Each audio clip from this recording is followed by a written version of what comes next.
안녕하세요, 썰밤 구독자 여러분. 저는 올해 환갑을 넘긴 60대 여성입니다.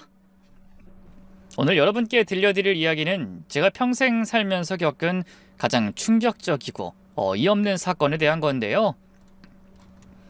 아직도 그 일을 떠올리면 가슴이 두근거리고 화가 치밀어 올라요.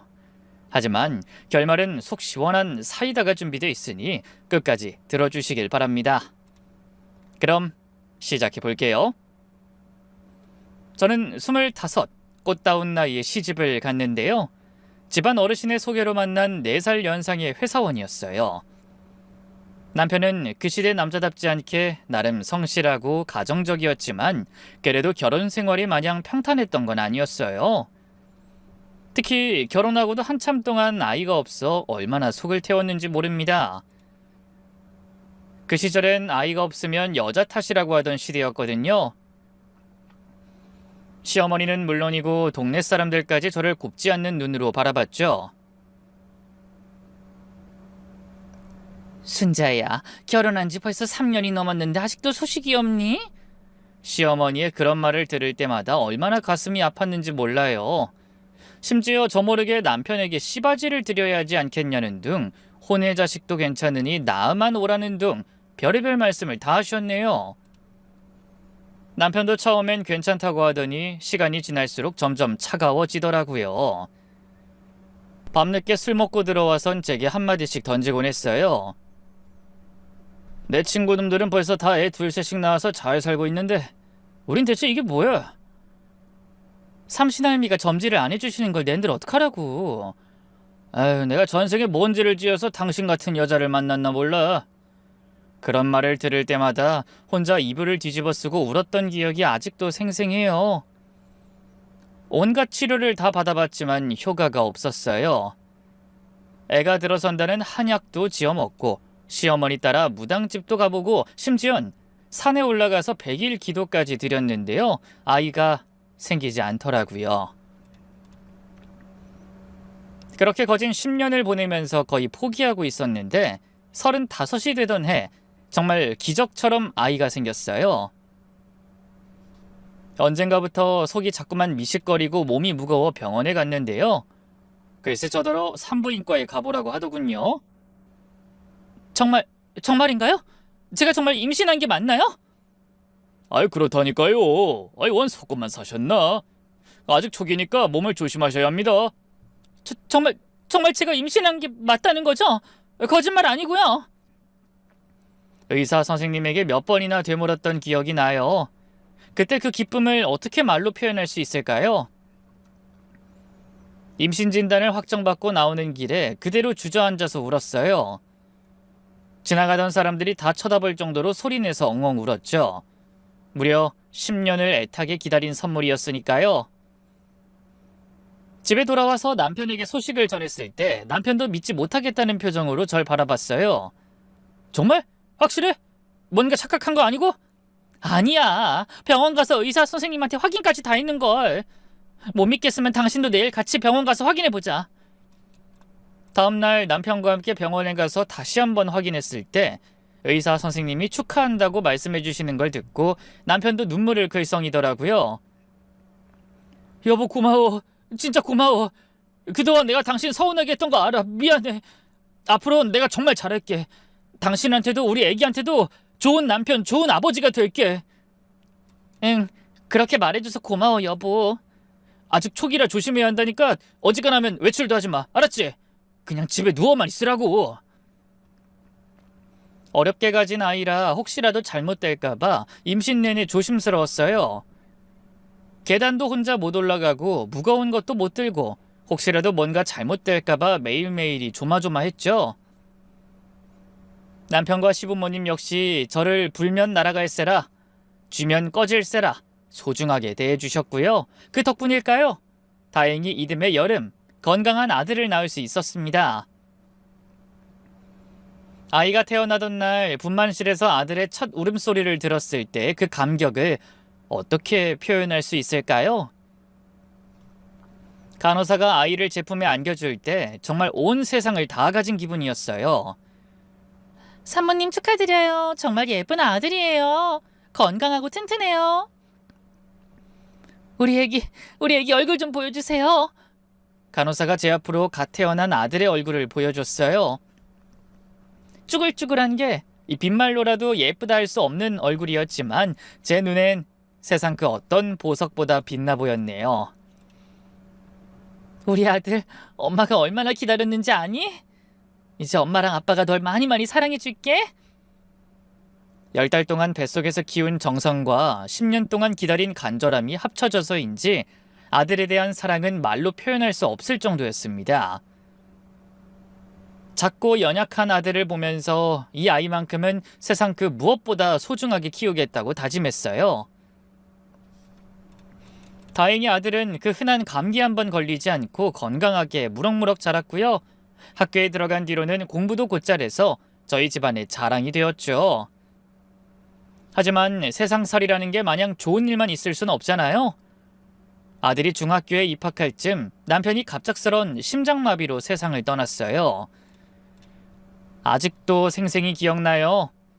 평소처럼 아들과 남편을 각각 등교 및 출근시킨 뒤 저는 시어머니와 둘이서 늦은 아침을 먹고 있었는데요. 갑자기 집 전화가 요란하게 울리기 시작했어요. 받아보니 병원이라고 하더군요. 네? 병원에서 왜 저희 집에 연락을... 사거리에서 교통사고가 크게 났어요. 남편분도 다쳤으니 빨리 병원으로 오세요. 환자가 위험해요. 무슨 정신으로 전화를 끊었는지 모르겠어요. 시어머니와 택시를 타고 병원으로 달려갔을 때 남편은 이미 의식을 잃은 상태였어요. 의사 선생님이 수술실에서 나와 고개를 흔들 때는 정말 하늘이 무너지는 것 같았죠. 죄송합니다. 최선을 다했지만 너무 늦었습니다. 머리 쪽 출혈이 너무 심해서. 그 순간 눈앞이 새하얘지면서 의식이 멀어졌어요. 다시 눈을 떴을 때 저는 병원 침대 위였고요. 남편은 이미 사망 선고가 내려진 뒤였죠. 깨어나서 현실을 받아들이기까지 얼마나 오랜 시간이 걸렸는지 몰라요. 장례를 치르는 내내 멍한 상태였어요. 조문객들이 와서 위로의 말을 해줘도 귀에 들어오지 않았고 그저 아들만 바라봤어요. 이제 정말 나한텐 아들뿐이구나. 남편 없이도 우리 아들을 잘 키울 수 있을까? 그런 걱정뿐이었죠. 현수야, 이제 엄마가 아빠 몫까지 다 해줄게. 넌 아무 걱정하지 마. 난 괜찮아, 엄마. 엄마야말로 괜찮아. 14살이던 아들은 오히려 저를 걱정했어요. 제 아버지 장례식장에서 눈물도 흘리지 않고 의젓하게 있는 모습을 보면서 더욱 마음이 아팠죠. 아직 어린 나이에 이런 일을 겪어야 하다니.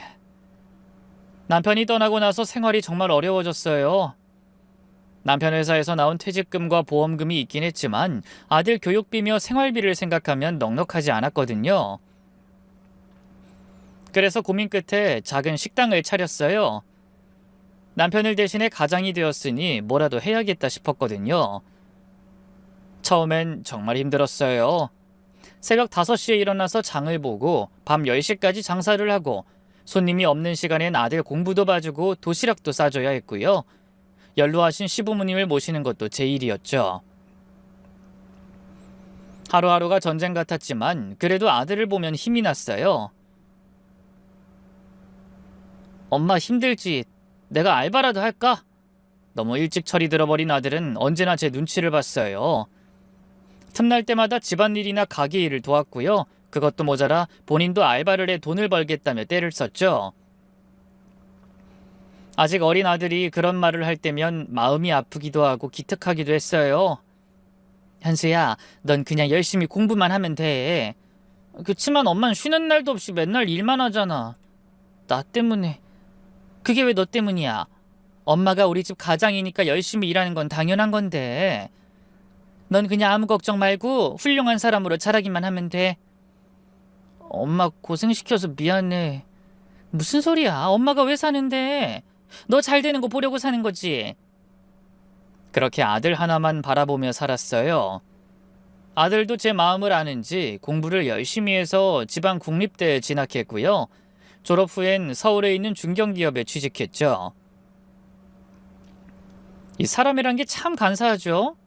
아들이 안정된 직장을 갖기만 하면 더는 바랄 게 없을 줄 알았는데 저도 어쩔 수 없는 부모인지 아들이 취업한 뒤론 아들이 얼른 좋은 사람 만나 가정을 꾸렸으면 하는 마음이 생기더라고요. 하지만 아들은 너무 공부만 하며 살았던 탓일까요? 30이 훌쩍 넘도록 연애 소식이 없는 거예요. 평일엔 그저 회사와 집만 왕복하면서 살았고요. 주말에도 어디 나가긴커녕 집에서 컴퓨터 게임만 붙잡고 있었죠. 같은 또래 친구들은 다 결혼해서 아이까지 낳는데 저희 아들만 혼자 지내고 있으니 얼마나 답답했는지 몰라요. 현수야, 너 요즘 만나는 사람 없어? 내가 만나는 사람이 어딨어. 난 여자라고는 엄마밖에 없는데. 인서가, 나이가 몇인데 아직도 그런 소리야. 너도 얼른 좋은 여자 만나서 결혼해야지. 엄마, 난 결혼 안 할 거야. 평생 엄마랑 둘이 살 건데? 아들이 그런 말을 할 때마다 기쁘기도 하고 걱정스럽기도 했어요. 아들이 저를 생각해주는 마음은 고맙지만 그래도 결혼은 해야 하는 거 아니겠어요? 주변 아는 분들이 중매를 여러 번 제안해 주셨지만 아들은 그것도 완강히 거절했어요. 엄마, 난 아직 누구 만날 생각 없어. 억지로 만나봤자 서로 부담스러울 뿐이라고. 현수야, 그래도 한 번만 만나봐. 이 사람 인연이란 게 어떻게 이어질지 모르는 건데. 네 마음에 꼭 맞는 사람이 나타날 수도 있잖아. 글쎄 싫다니까. 모르는 사람이랑 밥 먹고 차 마시고 하는 거 불편해. 아들의 이런 고집 때문에 저는 속으로 얼마나 걱정했는지 몰라요. 혹시 평생 혼자 살겠다고 하는 건 아닌지, 그럼 저 죽고 나서 아들은 어떻게 살까? 그런 걱정에 잠 못 이루는 밤들이 많았어요. 하지만 옛말에 집심도 제 짝이 있다잖아요. 어느 날 아들이 평소와 다르게 쑥스러운 표정으로 절 불렀어요. 엄마, 나 만나는 사람이 생겼는데 엄마한테도 소개해주고 싶어서. 처음엔 제 귀를 의심했어요. 그도 그럴 게 정말 생각지도 못했던 일이었으니까요. 뭐? 너 만나는 사람이 생겼다고? 어떤 아가씨인데? 어디서 만났는데? 온라인 게임에서 만났는데 벌써 6개월 정도 됐어. 이번 주말에 한번 데리고 올게. 뭐? 온라인 게임? 그 말에 처음엔 좀 걱정되더라고요. 다른 것도 아니고 게임으로 여자를 사귄다니. 인터넷에서 사기치는 사람들도 많다고 하고 가짜 사진으로 속이는 경우도 있다고 하니 여러모로 걱정이 됐죠. 게임으로 어떻게 만나니? 실제로 얼굴은 본 거야? 몇 번이나 만나봤어? 그냥 같이 게임하던 사이인데 지난번에 정모하면서, 그러니까 오프라인 모임하면서 만나게 됐어. 걱정할 거 없어. 실제로도 자주 만나고 있으니까. 지난주에도 같이 영화 보고 밥도 먹었어. 그래? 뭐 하는 아가씨인데? 마케팅 회사에서 일해. 나이가 좀 어리긴 한데 정말 착하고 예쁜 사람이야. 그 주 주말, 걱정 반 기대 반 속에서 아들의 여자친구를 만났어요. 키는 좀 작았지만 날씬한 체형에 어깨까지 내려오는 긴 생머리와 하얀 피부. 마치 연예인 같더라고요. 아들이 왜 단번에 빠졌는지 알겠더군요. 안녕하세요, 어머님. 정수진이라고 합니다. 목소리도 참 곱고 예의 바르더라고요. 첫인상부터 마음에 들었죠. 아이고, 곱기도 하지. 우리 아들한테 얘기 많이 들었어요. 그래, 나이는 어떻게 돼요? 28이에요. 그 말을 듣고 좀 놀랐어요. 아들보다 무려 7살이나 어렸으니까요. 하지만 연상연하 커플이 드문 것도 아니고 큰 문제는 아니라고 생각했어요. 어려서 마냥 철이 없으면 어쩌나, 결혼 생각이 없으면 어쩌나 잠시 걱정도 했는데요. 다 쓸데없는 우려였죠. 어머님, 저는 가급적이면 현수 오빠랑 빨리 결혼하고 싶어요. 제가 외동딸이라서 어릴 때 외롭게 컸거든요. 빨리 제 가정 꾸려서 애를 적어도 셋은 낳는 게 꿈이에요. 아이고, 셋씩이나? 요즘 젊은 아가씨들은 힘들다고 애 안 낳으려고 하던데. 전 달라요. 현수 오빠랑 저 닮은 애기들이면 10명도 더 키울 수 있을 것 같은걸요? 제가 아직 부족한 게 많지만 좋은 아내, 좋은 엄마가 될 수 있게 열심히 할게요. 어머님도 옆에서 많이 가르쳐주세요. 생글생글 웃으면서 그런 말을 하는데 어찌 안 예쁠 수가 있겠어요. 그날 밤 아들한테 얘기했죠. 아들아, 수진이 참 좋은 애 같더라. 엄마가 보기엔 너한테 딱 맞는 것 같아. 절대 놓치지 말거라. 그쵸? 수진이도 그렇고 저도 가급적이면 빨리 결혼하고 싶거든요. 뭐 제가 아무래도 나이가 있으니까. 그래서 올해 안에 식 올리려고 하는데 어떠세요? 엄마야, 좋지, 좋아. 저를 보는 아들의 얼굴에 미소가 가득했어요. 사랑에 빠진 남자의 얼굴이었죠. 35까지 혼자 지내던 아들이 이렇게 좋은 짝을 만나다니 얼마나 마음이 놓였는지 몰라요. 그해 가을, 아들과 아들의 여자친구는 결혼을 했어요. 다행히 사돈댁에서도 저희 아들을 예쁘게 봐줘서요. 큰 갈등 없이 혼사를 마무리 지을 수 있었죠. 결혼 후에도 며느린 정말 흠잡을 데가 없었어요. 아들이 출근하기 전에 일찍 일어나서 도시락을 싸주고 집안 청소도 완벽하게 하고 게다가 저한테도 극진히 잘해줬어요. 어머님, 이가 삼계탕 먹고 싶다고 해서 끓였는데 어머님도 갖다 드릴까요? 아이고 됐다. 그럴 필요 없어. 너희끼리 먹어라. 아니에요. 어머님도 드리려고 넉넉하게 했어요. 어머님 지금 가게에 계시죠? 제가 지금 갖다 드릴게요. 며느리는 따로 살면서도 수시로 저를 챙겼고요. 주말엔 가끔 가게로 찾아와 일손을 거들어주기도 했어요. 이런 며느리를 어디서 구하겠어요? 주변 친구들도 정말 많이 부러워했죠. 순자야, 넌 진짜 남편 복은 없어도 며느리 복은 있나 보다. 요즘 세상에 네 며느리 같은 애 만나기 힘들어. 그러게 말이야. 내가 전생에 무슨 좋은 일을 했나 싶어. 그만큼 저도 며느리한테 잘해주려고 노력했어요. 일하랴 살림하랴 바쁜 며느리 몸 축나지 말라고 보약도 따로 지어주고요. 값비싼 과일이나 삶 같은 게 선물로 들어오면 바로 며느리에게 건네줬죠. 아가, 일하느라 힘들지? 이거 이번에 선물 받은 산삼인데 귀한 거니까 꼭 챙겨 먹거라.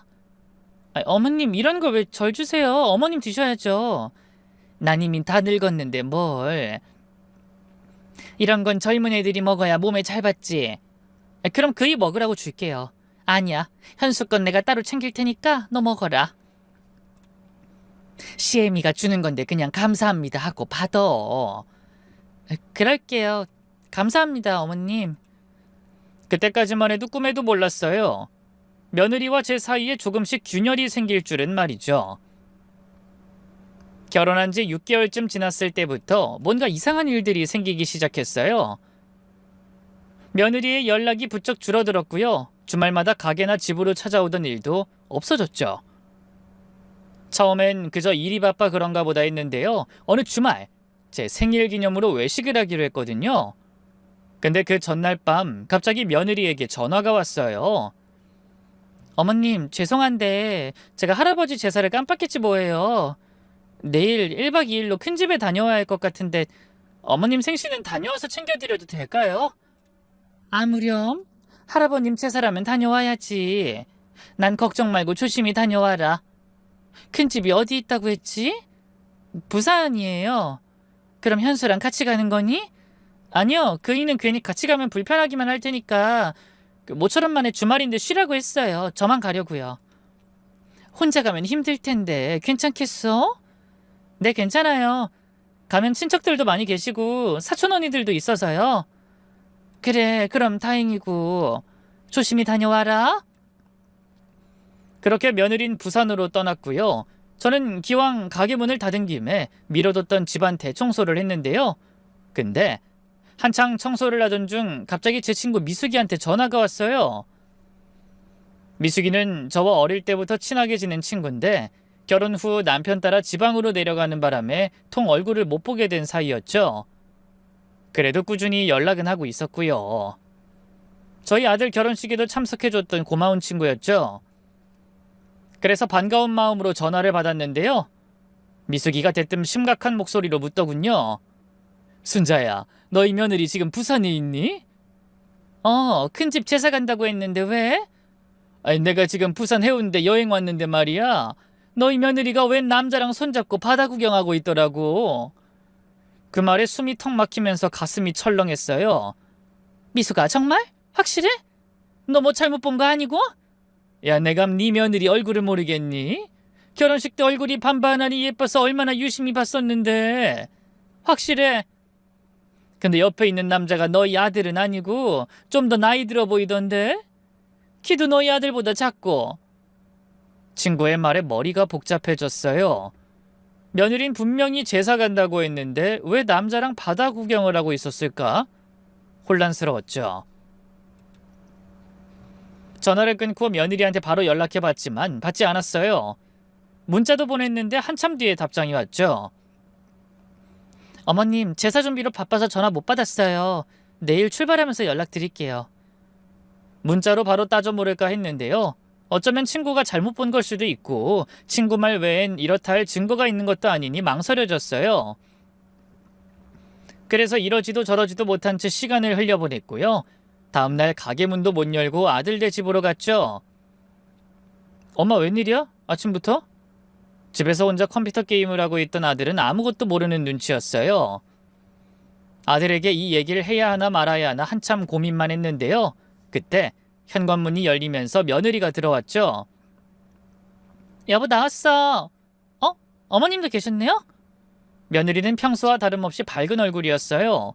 그 얼굴에 바람을 피운 파렴치한 여자의 흔적은 찾아볼 수조차 없었죠. 고민하던 저는 우선 며느리를 은근슬쩍 떠보기로 했어요. 아가, 고생했다. 제사는 잘 지냈니? 네, 어머님. 친척들이 많이 와서 좀 힘들었지만 잘 지냈어요? 근데 너 미숙이 알지?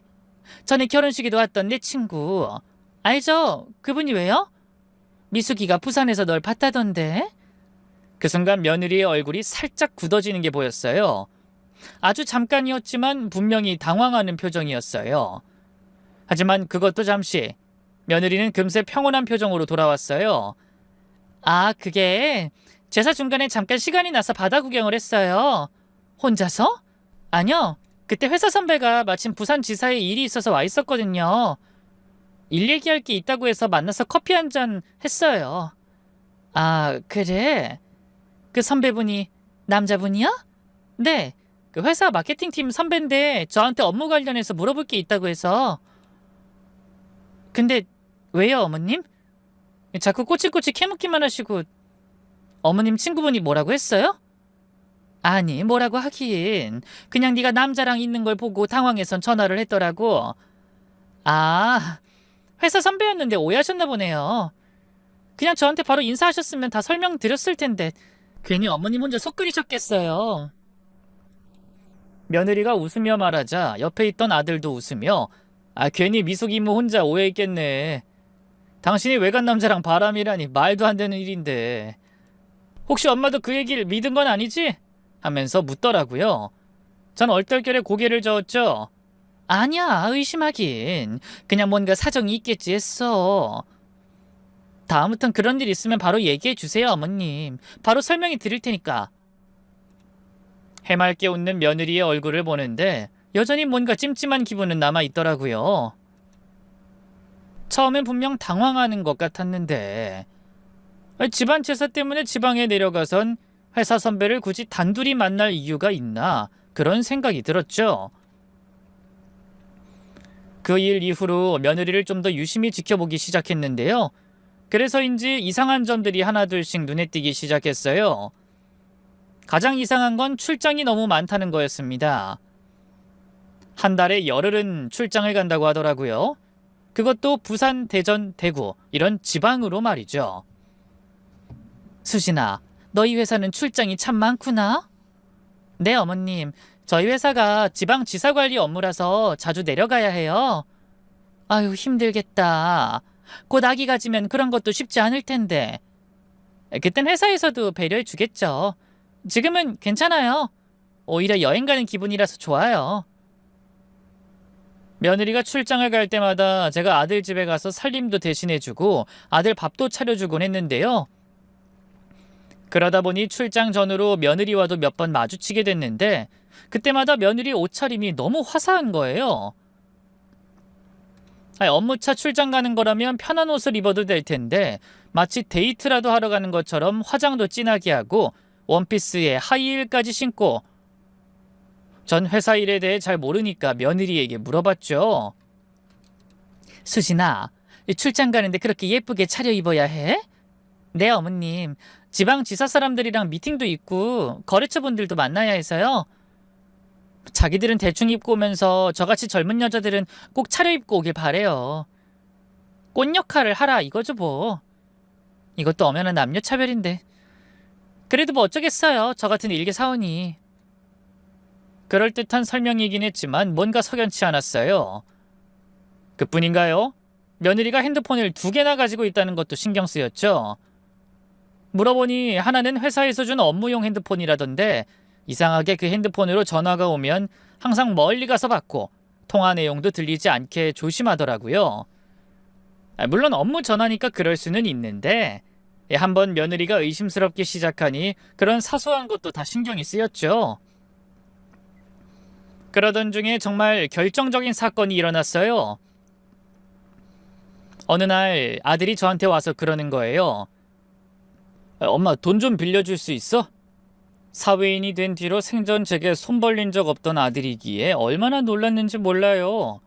왜? 무슨 일인데? 카드값이 좀 많이 나와서. 원래 이번 달에 들어오는 상여로 메꾸려고 했는데 그게 지급이 미뤄지는 바람에 일이 꼬였네. 카드값이 뭐 얼마나 나왔는데? 한 800만 원 정도. 생각보다 큰 액수에 깜짝 놀랐어요. 제 한 달 생활비가 100만 원이 채 안 되는데 800만 원이라니. 입이 떡 벌어졌죠. 카드값이 800이 나왔다고? 어쩌다 그렇게 나온 거야? 아들은 잠시 머뭇거리다 너무나 충격적인 이야기를 했어요. 그게 수진이가 쓴 게 좀 많아. 옷이며 가방이며 화장품이며, 그리고 이번 달엔 친구들이랑 여행도 갔다 왔고. 뭐? 그럼 그 돈을 다 며느리 혼자 썼단 말이야? 뭐 따지고 보면 그렇긴 한데. 인서가 그럼 단도리를 했어야지. 그걸 그냥 두고 봤어? 수진이가 요즘 회사 일 때문에 너무 힘들어해서 쇼핑이랑 친구들 노는 걸로 스트레스 푼다는데 어떻게 거기다 대고 뭐라고 해. 그래도 정도가 있지. 한 달에 혼자 800을 쓴다는 게 말이 돼? 나도 이렇게 많이 썼을 줄은 몰랐지. 고지서 받아보고 나서야 안 거야. 안 되겠다. 내가 며느리한테 얘기 좀 할게. 엄마 그러지 마. 저는 말리는 아들을 뒤로하고 며느리를 불러 조심스럽게 얘기했어요. 아가, 현수가 카드값 때문에 돈 좀 빌려달라고 찾아왔었는데 너 혼자 800만 원 썼다며? 네? 그 사람이 그래요? 걔도 일로 바치려고 온 건 아니고 돈 빌리러 온 걸 내가 추궁한 거야. 회사 일 때문에 힘들단 얘긴 들었는데 그래도 달에 800은 좀 너무 심하지 않니? 친구들하고 대체 뭘 했길래? 그러자 며느리가 눈물을 글썽이기 시작했어요. 어머님 죄송해요. 제가 너무 철이 없었나 봐요. 친구들이 명품 가방 사자고 하고 여행 가자고 하면 거절을 못 하겠더라고요. 네가 한두 살 먹은 애도 아니고 결혼까지 했는데 태어날 아이를 생각해서라도 아껴야지. 그렇게 생각 없이 돈을 쓰면 어떡해. 네 어머님 정말 반성하고 있어요. 그 애한테도 미안하고 앞으로는 절대 이런 일 없을 거예요. 약속해요. 울면서 사과하는 며느리를 보고 있자니 저도 마음이 풀어졌어요. 그래서 며느리를 잘 달래줬고요. 돈 800만 원도 계좌로 이체시켜줬죠. 그렇게 잘 마무리됐다고 생각했는데 그날 밤 아들이 제게 와서 그러더라고요. 엄마, 수진이한테 뭐라고 한 거야? 수진이 하루 종일 방에 틀어박혀서 울기만 하잖아. 뭐? 아니 그럴 리가. 나는 그냥 알아듣게 타이르기만 했어. 처음에 좀 울긴 했지만 헤어질 때는 웃으면서 갔는데. 근데 애가 저렇게 울어? 그냥 다 자기 잘못이라고. 엄마는 아무 잘못 없다는데 설마 입막음까지 시킨 거야? 아니 난 엄마도 같은 여자니까 알잖아. 예쁘게 꾸미고 싶어하는 게 뭐가 잘못이야?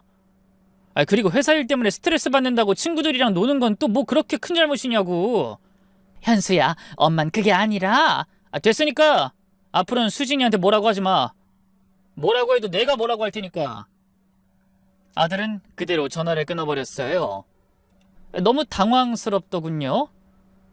며느리가 제 앞에선 괜찮은 척했지만 막상 집에 가 아들 얼굴을 보니 서러운 마음이 올라온 건지 뭔지 도무지 상황을 이해할 수가 없었네요. 급히 며느리에게 전화를 걸어봤지만 받지 않더라고요. 어쩌면 며느리가 이간질을 한 건 아닐까. 저도 사람인지라 그런 의심이 들기도 했는데요. 며칠 뒤 며느리가 찾아와선 그러더라고요. 죄송해요, 어머님. 그이가 어머님한테 한 소리 했다면서요. 다 제가 잘못한 건데 정말 죄송해요. 아니다. 난 그날 너랑 잘 풀었다고 생각했는데 내가 한 말이 많이 속상했던 거니? 아니요. 그냥 저 스스로가 너무 한심하고 바보 같아서 울었던 건데 그이가 그걸 보고 멋대로 오해한 거예요. 죄송해요, 어머님. 며느리의 사과를 받긴 했지만 여전히 마음 한구석이 찝찝하긴 했어요. 그런데 얼마 후 며느리가 회사 연수로 3박 4일간 지방에 내려간다 하더군요. 전 같으면 그 말을 아무 의심 없이 믿었을 텐데요. 그간 여러 가지 일을 겪었기 때문일까요? 이렇게까지 출장이 잦은 게 좀 이상하더라고요. 그래서 몰래 며느리네 회사에 전화해 물어봤는데요. 웬걸? 그런 연수는 없다는 거예요. 그런 연수 없는데요? 뭔가 착각하신 것 같은데 누구 찾으시는 거예요? 아닙니다. 나중에 다시 전화 드릴게요. 저는 황급히 전화를 끊고요. 이제야 제대로 된 증거를 잡았다 싶어서 바로 아들네로 갔어요. 때마침 아들과 며느리가 같이 저녁을 먹고 있더군요. 저는 바로 며느리를 추궁했죠. 예, 내가 너희 회사에 전화해서 물어보니 예정된 지방 연수는 없다는데 이게 대체 어떻게 된 일이니? 하지만 며느린 당황하지도 않고 그러더군요. 그게 회사 연수가 아니라 개인 스터디 모임이에요. 개인 스터디 모임? 네, 같은 업계 사람들끼리 모여서 공부하는 모임이 있어요. 거기서 대전으로 워크숍을 가는 거예요. 어머님이 이해하시긴 너무 어려울 것 같아서 그냥 회사 연수라고 했던 건데 처음부터 제대로 설명드릴 걸 그랬네요. 이윽고 며느린 또 울먹이면서 그러더군요. 근데 어머님 좀 그렇네요. 그냥 저한테 물어보시면 될 걸 저 모르게 회사에 전화까지 해서 물어보시고. 저번에 어머님 친구분이 부산에서 저 봤다는 것 때문에 그런 거예요? 그때 충분히 설명드렸다고 생각했는데. 아니, 난 그런 게 아니라 제발 저 좀 믿어주세요. 제가 회사 출장 가고 개인적으로 스터디 모임하고 그런 것까지 일일이 확인하시면 전 정말 어떻게 살아야 해요? 며느리가 눈물까지 흘리면서 그러니까 제가 할 말이 없어졌어요. 아들은 또 제게 화를 내더라고요. 엄마, 왜 회사에까지 전화해서 확인해? 그럼 수진이가 뭐가 돼? 아니, 난 그냥 별 생각 없이 누가 그런 짓까지 하냐고. 엄마가 수진이 마음에 안 들어하는 건 아는데 아무리 그래도 이건 아니지. 며느리가 그때 더 서러운 듯이 말했어요. 여보, 그러지 마. 당신이 자꾸 그렇게 내 편만 들면 어머님은 점점 더 나를 마음에 안 들어 하실 거야. 나 어머님하고 정말 잘 지내고 싶어. 그러니까 너무 뭐라고 하지 마. 며느린 눈물이 그렁그렁한 눈으로 그렇게 말하다가 갑자기 북받쳐 오르는 울음을 삼키며 방으로 들어가 버렸어요. 그러자 아들이 저한테 정말 화난 표정으로 말했죠. 엄마, 진짜 너무한 거 아니야? 저렇게 착한 사람을 제발 그만 좀 구박해. 그날 이후로 아들 내외는 한동안 절 피했어요. 전화도 잘하지 않고요. 주말에 더는 집이나 가게로 찾아오지도 않았죠. 제가 먼저 연락해봐도 반응이 영 뜨뜻미지근했네요. 그래도 그때까지만 해도 설마 했는데요. 며칠 뒤 아들이 저한테 와서 진지한 표정으로 말했어요. 엄마, 우리 당분간 거리를 좀 두고 살래? 뭐? 갑자기 왜? 그동안 엄마가 수진이한테 한 짓을 생각해봐. 수진이가 너무 스트레스 받아 해. 엄마 목소리만 들어도 경기를 일으킨다고. 그 말에 제 가슴이 턱 막혔어요. 아니, 내가 뭘 그렇게 잘못했다고? 엄마가 잘못한 게 왜 없어? 애먼 사람 의심하고 회사에 전화까지 했는데. 이러다간 나 이혼당할 판이야. 당분간만 좀 떨어져 살자. 아들의 말에 제 목이 메었어요. 드라마 속에서나 보던 나쁜 시어머니가 다름 아닌 나였던 건가? 자괴감에 미칠 것 같더군요. 그래, 알았다. 다 엄마 잘못이지 뭐. 수진이 마음 풀리면 그때 연락다오. 미안해. 수진이가 너무 힘들어해서 좀 거리를 두고 지내는 게 좋을 것 같아. 그렇게 아들 내외와 연락이 끊어졌어요. 평생 아들 하나만 바라보고 살아온 제가 아들한테 외면당하다니 정말 죽고 싶을 만큼 괴로웠네요. 매일 밤 잠을 못 이뤘어요. 혹시 정말 내가 잘못 생각한 건 아닐까? 며느리를 너무 의심한 건 아닐까? 그런 생각에 잠을 이룰 수가 없었어요. 내가 정말 나쁜 시어머니인가? 며느리가 그렇게 착한 아이인데 내가 괜히 의심한 건가? 이런 생각들이 머릿속을 맴돌면서 정신이 하나도 없었네요. 식욕도 없어서 밥도 제대로 못 먹었어요. 가게 단골 손님들이 걱정할 정도로 살이 빠졌죠. 아이 사장님 왜 이렇게 조퇴해줬어요? 무슨 일 있어요? 아니요 별일 없어요. 아이 거짓말 같은데. 아들 내외랑 무슨 일 있어요? 요즘 둘 다 통 얼굴도 안 보이고. 남들이 은근슬쩍 물어봐도 차마 아무 말도 할 수 없었어요. 제 얼굴에 침 뱉기나 다름없었으니까요. 그렇게 얼마나 시간이 흘렀을까요? 기분 전환이라도 할 겸 오랜만에 미용실을 갔는데요. 같이 일하는 아주머니가 괜찮은 미용실이 있다고 해서 늘 가던 곳 말고 새로운 곳으로 갔어요. 시내에 있어서 좀 멀었지만 기분 전환할 겸 가는 거니 오히려 잘 됐다 싶더군요.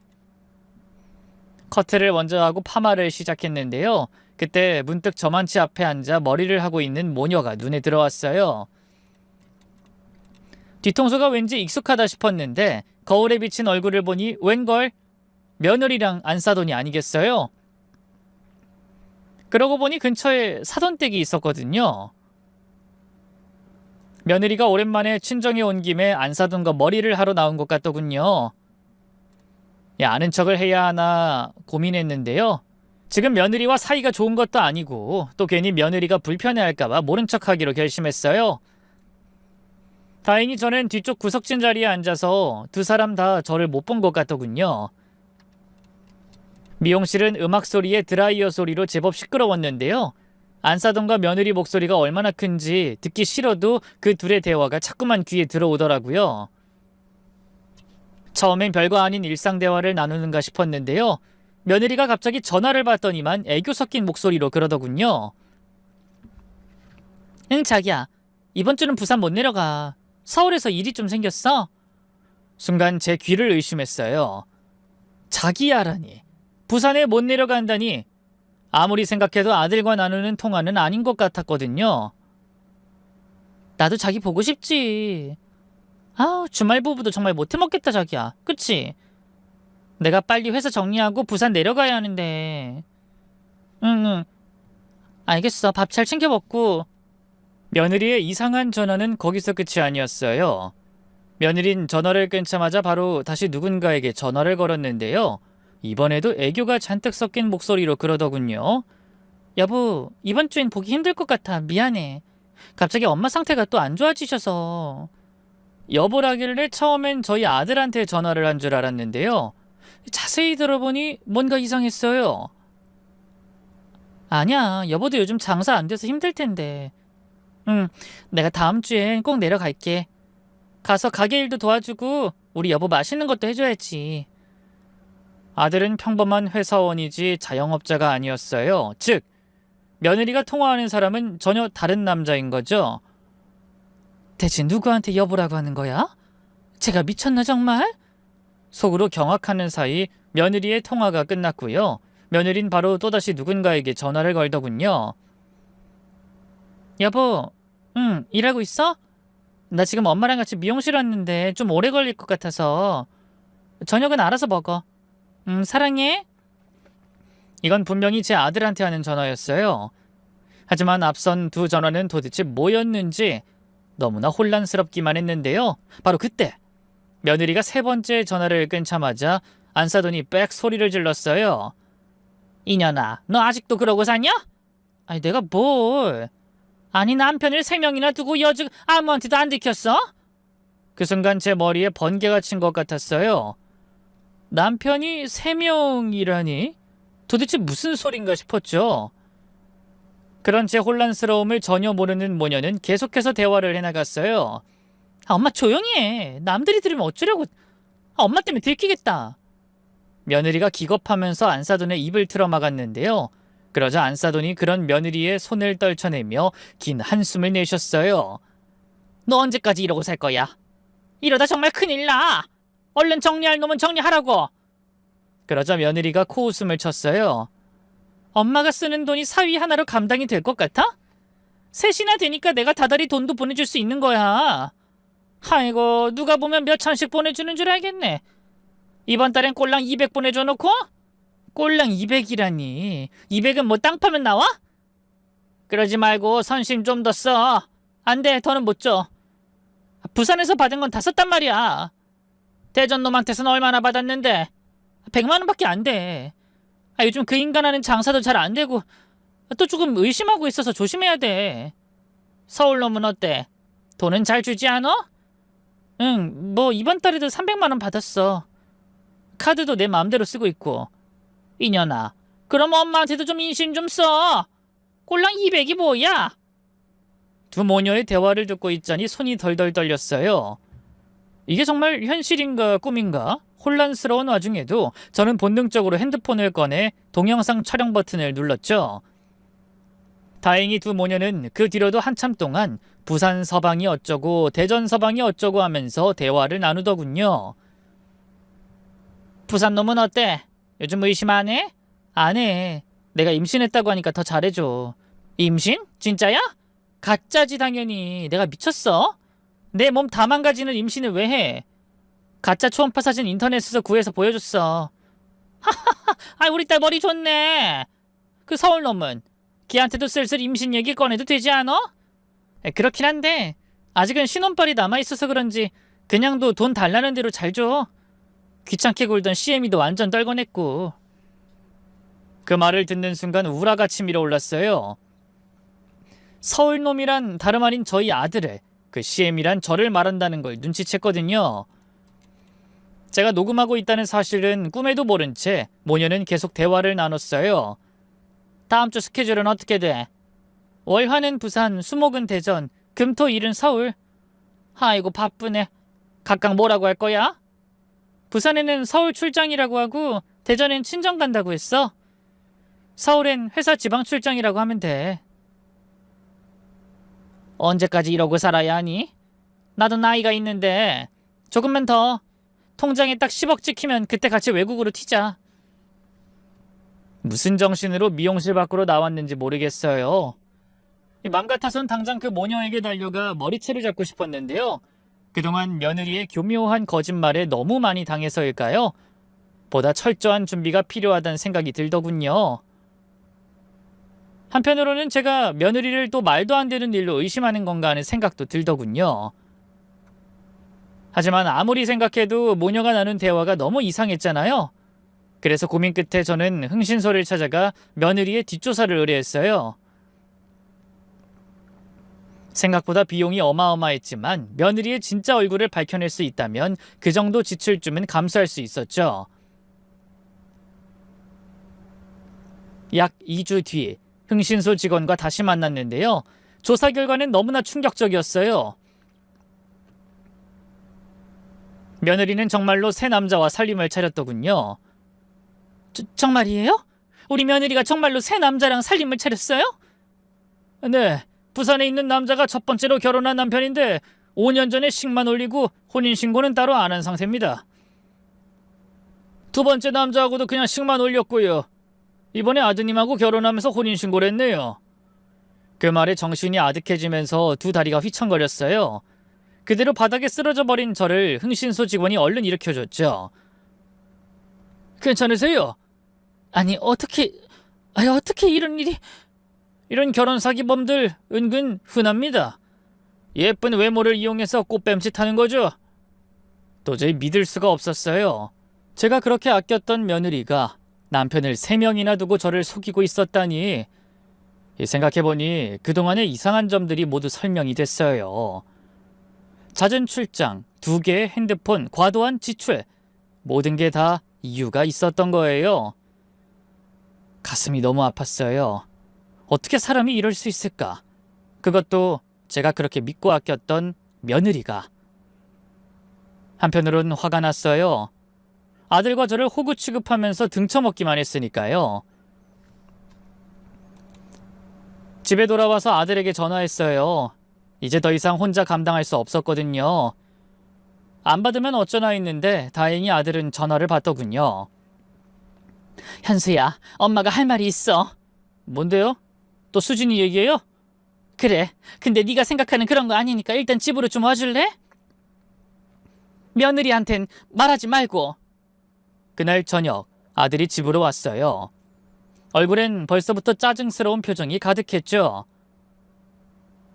그동안 며느리 얘기를 했다가 갈등만 생겼으니까요. 저는 한참을 망설이다 단도직입적으로 말했어요. 놀라지 말고 들어. 며느리가, 수진이가 너 말고 다른 남편이 2명이 더 있어. 뭐라고? 엄마 또 시작이야?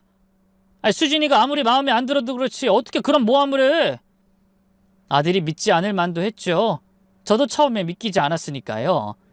인서가 그런 거 아니야. 엄마가 미용실에서 직접 들었어.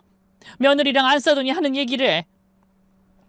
저는 아들에게 그동안 있던 일의 자초지종을 모두 설명했어요.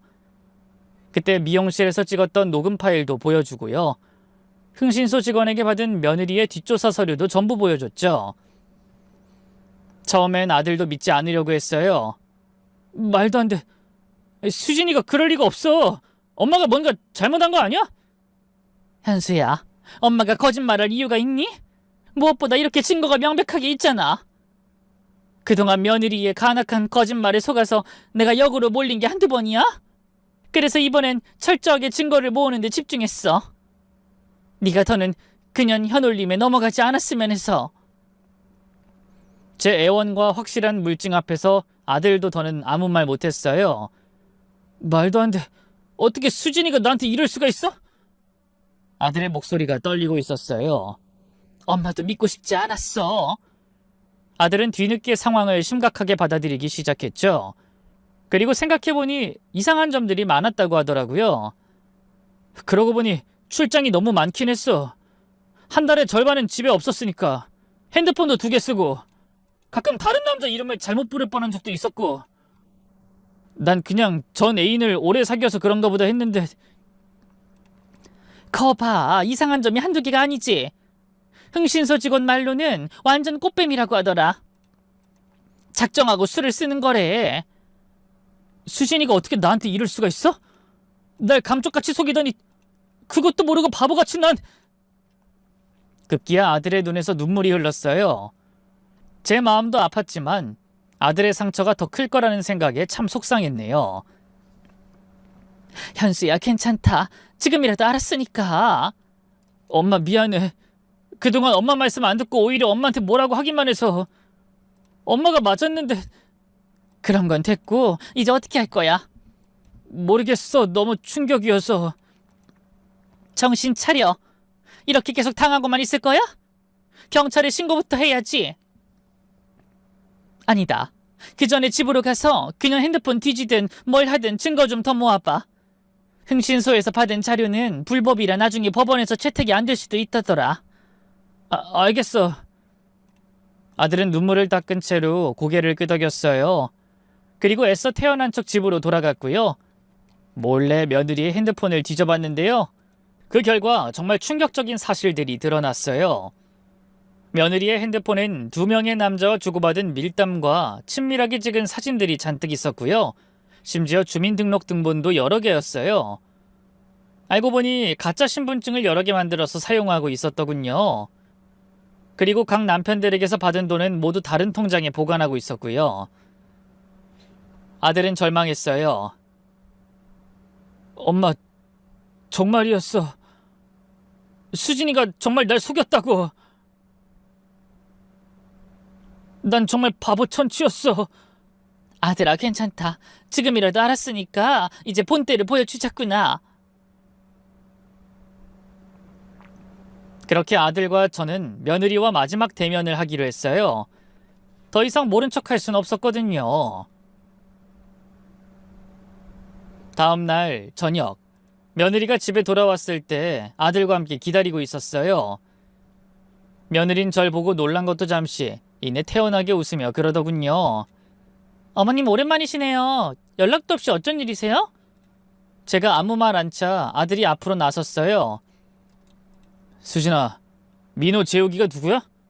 순간 며느리의 얼굴이 하얗게 변했어요. 당황한 기색이 역력했죠. 그게 누구 얘기야? 웬 모르는 남자들 이름을...